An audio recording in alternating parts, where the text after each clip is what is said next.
ओम नमो नारायण. मित्रांनो, मी आचार्य डॉक्टर मोहन पुरी, शिवधाम सरकार, भारतीय आयुर्वेद एवं अध्यात्म योगपीठ, सिन्नर, नाशिक, महाराष्ट्रामधून बोलतोय. मित्रांनो, मी आज काही आयुर्वेदाबद्दल तुम्हाला थोडक्यात माहिती देतोय. इसवी सन पूर्व 15,000 वर्षापूर्वी आपल्या ऋषी मुनींनी आयुर्वेदामध्ये अशा काही गोष्टी सांगितलेल्या आहेत की त्या गोष्टीच्या प्रमाणे जर आपण चाललोय, त्याच्यामधल्या काही गोष्टी जर आपण आत्मसात केल्यात, तर आजही आपण 100 वर्ष निरोगी जगू शकतो. मित्रांनो, आपण जीवन जगत असताना फक्त जीवन जगत आहे, परंतु हे अज्ञानामध्ये जीवन जगत आहोत आपण. आचार्य सुश्रुत, आचार्य चरक, आचार्य वाघभट यांनी अशा काही गोष्टी सांगितलेल्या आहेत की तुम्हाला जीवन जगत असताना प्रत्येक मनुष्याला 4 गोष्टीची अपेक्षा असते: धर्म, अर्थ, काम आणि मोक्ष. हे जीवनाचे स्तंभ मानले जातात 4. ह्या स्तंभांना आपल्याला प्राप्त करायचं असतं. मग मित्रांनो, थोडक्यात सांगतो, धर्म म्हणजे काय. धर्म आपल्याला जीवन कसं जगायचं, त्यासाठी चांगला मार्ग कसा शोधायचा, दुसऱ्याला त्रास झाला नाही पाहिजे अशा पद्धतीचं आपण जीवन जगलो पाहिजे, हे सर्व जीवन जगण्याची कला त्याच्यामध्ये शिकवलं जातं. आपल्याला संस्कार पाडले जातात, म्हणजे तो झाला धर्म. अर्थ म्हणजे अर्थार्जन, पैसा. पैसा तुम्हाला जीवनामध्ये लागणारच. पैशाशिवाय काहीही आपण काम करू शकत नाही.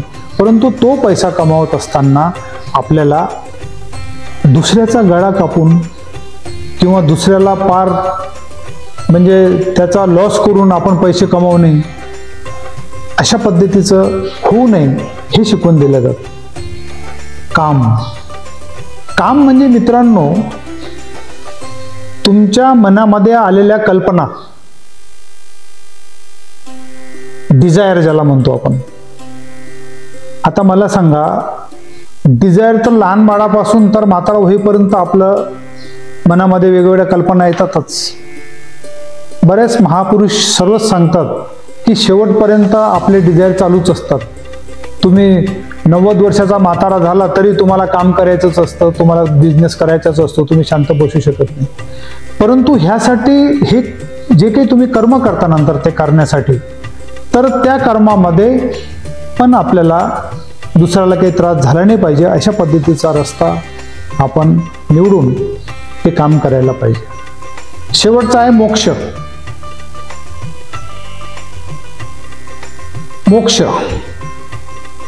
मोक्ष हे 4था पिलर आहे. प्रत्येकाला असं वाटतं की मी आता ह्या पृथ्वी तलावावर माझ्या परिवारासाठी जीवन जगलो, मला जसं जगायचं तसं माझ्या पद्धतीने मी जीवन जगलो, धर्माच्या पद्धतीने मी जीवन जगलो, मी कोणाला त्रास दिला नाही. परंतु आता मला परमात्म्याच्या ठिकाणी पण मला थोडंसं काहीतरी जागा पाहिजे, आणि तिथं जर मला जागा मिळाली तर मी गदगद होईल. तर मित्रांनो, ह्यासाठी तुम्हाला तो आपण कुठल्याही धर्माचे असा, तुमच्या धर्माने तुम्हाला शिकवण दिलेली आहे, त्या धर्मगुरूंनी जी शिकवण दिलेली आहे, जे धर्मग्रंथ तुमच्याकडे आहेत, त्याप्रमाणे तुम्हाला चालावं लागेल. म्हणजे तुम्ही लिबरल होणार, म्हणजे तुम्ही आर्ट ऑफ डेथ शिकाल, आणि शेवटच्या क्षणाला तुम्ही मरणाला घाबरणार नाही. असे हे आयुष्यामधले 4 पिलर आहेत, 4 स्तंभ आहेत. आता धर्म, अर्थ, काम आणि मोक्ष हे मिळवण्यासाठी तुमचं शरीर सदृढ असणं जरुरी आहे, निरोगी असणं जरुरी आहे, आणि लंब जीवन तुम्हाला जगावं लागेल. 100 वर्ष तुम्ही जगत असाल तरच तुम्हाला हे सर्व गेन करता येईल, प्राप्त करता येईल. तुम्हाला 4 स्तंभ तुम्हाला प्राप्त करता येईल. तर आयुर्वेदामध्ये मित्रांनो असं सांगितलेलं आहे की आपल्या शरीरामध्ये 3 दोष असतात. आपल्याला रोग का लागतो हे पहिले समजून घ्या. आपल्या शरीरामध्ये 3 दोष असतात, वातच, पित्तच आणि कफच. हे 3 दोष आपल्या शरीरामध्ये प्रत्येकाच्या असतातच, ते नेहमीच आपल्या शरीरामध्ये असतात.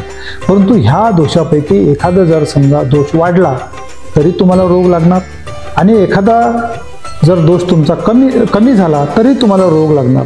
मग ह्या 3 दोषांना संतुलित कसं ठेवायचं, तर ते पण आपल्या आयुर्वेदामध्ये शिकवण आहे. दुसरं असं की सप्तधातू, म्हणजे जेवण केल्यानंतर तुमच्या शरीरामध्ये रस निघतात, त्या रसापासून रक्त तयार होतं, रक्तापासून मेद तयार होतो, मेदापासून मांस तयार होतं, मांसापासून हड्डी तयार होतं, मज्जा तयार होतं, शेवटी शुक्र तयार होतं. ही अशी चेन आहे मित्रांनो. जेवण केल्यानंतर हे 7 धातू आपल्या शरीरामध्ये तयार होतात, ते पण नदीच्या पाण्यासारखे ते खळखळाट असले पाहिजे. ह्यापैकी जर एखादा दोष आपला कमी होतो म्हणजे तुमच्या शरीरामध्ये धातू जर कमी होत असेल, समजा पचन नसल्यामुळे रसधातू ठीक नाही झाला तर मग रक्त खराब होणार, तर मग मेद खराब होणार, मांस खराब होणार, मग ते एक सुरुवात होऊन जाते. तर ह्या सप्तधातू आपल्या शरीरामध्ये व्यवस्थित असल्या पाहिजे. आणखी तिसरा असा की आपल्या शरीरामध्ये 3 मल तयार होतात, हे त्रिदोष. आणि सप्तधातू शरीरामध्ये चालत असताना आपल्या शरीरामधून फेकणारे जे पदार्थ आहेत ते लघवीच्या वाटे, संडासच्या वाटे आणि घामाच्या वाटे बाहेर पडतात. तर हे बाहेर पडण्यासाठी ह्या पण व्यवस्था तुमच्या व्यवस्थित असायला पाहिजे. तर आपले 3 दोष संतुलित ठेवणे, सप्तधातू शरीरामध्ये व्यवस्थित ठेवणे आणि 3 मल आपले व्यवस्थित ठेवणे, ह्यासाठी हे जर तुमचं व्यवस्थित असेल तर आजही तुम्ही 100 वर्ष निरोगी जगू शकता. व हे 3 आपल्याला व्यवस्थित ठेवण्यासाठी प्रत्येक वर्षी आपल्याला पंचकर्म करणं फार जरुरी आहे. म्हणजे 5 कर्म ते असतात. जर तुम्ही 5 कर्म हे वर्षातून एक वेळा आपल्या शरीरावर केले मित्रांनो, तर मी निश्चितपणे तुम्हाला सांगतो, दावा करून सांगतो की हे आधुनिक युगामधले जे आजचे रोग आहेत, डायबिटीज लागला, ब्लड प्रेशर लागला, हार्ट अटॅक आलाय वगैरे वगैरे, ब्रेन स्ट्रोक झाला, तर हे सर्व काही होणार नाही. कारण की आम्ही आमच्या शिवधाम सरकारमध्ये नुसतं पंचकर्म तुमचं करणार नाही, तर तुमच्या मनावर पण चिकित्सा करणार. आता तुमचं शरीर किती बलाढ्य असो, तुमचं मनच काम करतं ना मित्रांनो. शेवटी त्याच्यावर मनच कार्य करतं. मनाची चिकित्सा आपण काय आहे, मनाची चिकित्सा काय आहे, यम, नियम, ध्यान, धारणा, समाधी, यंत्र, मंत्र, तंत्र, उपासना आणि प्रार्थना, पूजा. तर हे पण आम्ही त्या ठिकाणी शिकवलं. तुमचं मन जर चांगलं असेल तर तुमचं शरीर पण तुम्हाला चांगल्या प्रकारे प्रतिसाद देईल. आणि हे धर्म, अर्थ, काम आणि मोक्ष हे प्रत्येकाचे जे काही विचार असतात, जे डिझायर असतात, त्याला प्राप्त करण्यासाठी, तुमचं शरीर सुदृढ ठेवण्यासाठी आम्ही आमच्या शिवधाम सरकारमध्ये 7 दिवस पंचकर्मासाठी या. आमची एक वेबसाईट आहे www.shivdhamsarkar.com. ह्यावर तुम्ही अतिरिक्त माहिती घेऊ शकता. किंवा आम्ही काही योग संशोधित केलेले जे औषधं आहेत त्याची पण आमची वेबसाईट आहे, तिथे तुम्ही ते प्रॉडक्ट त्याच्यावर विकत घेऊ शकता. त्याची आमची वेबसाईट आहे www.shivdhamsarkar.in. तिथं माहिती घेऊ शकता. आपल्याला कुठलाही रोग असो, जर आपल्याला काही त्रास असेल, त्याच्या रोगाचं निदान होत नसेल, तुम्ही माझ्या शिवधाम सरकारमध्ये कधी गुरुवार किंवा रविवारला या. इथं मुफ्त नाडी परीक्षण व रोग निदान करून केस पेपर आपल्याला दिला जातो. कुठलाही चार्ज त्याचा पडत नाही. औषधाचे थोडेफार पैसे पडतात. आणि आमच्या शिवधाम सरकारमध्ये मनाची चिकित्सा करण्यासाठी, तसेच आपली व्यापार वृद्धी, घरातील कटकटी, समस्या, भांडणे, वास्तु दोष, ग्रहबाधा, भूतप्रेत पिशाच, नजर लागणे, ह्या जे क्रिया आहेत ह्यावर पण आमच्या इथं होम हवन केलं जातं. तर आपण खालील दिलेल्या नंबरवर फोन करून नंबर लावूनच यावे. कारण की गर्दी असतं आश्रमामध्ये. नंबर लावूनच आपण यायचं व ह्या संधीचा आपण लाभ घ्या. कारण की पंचकर्म करत असताना नुसतं पंचकर्मच करत नाही आम्ही, तर ते कर्म करत असताना ते 7 दिवस तुम्हाला काही असे कंदमुळे, संशोधित केलेले औषधं आयुर्वेदिकचे ते दिल्या जातात आणि शरीर धष्टपुष्ट बनवलं जातं व रोगाचं पण हरण केलं जातं. ह्या संधीचा लाभ घ्या. ओम नमो नारायण.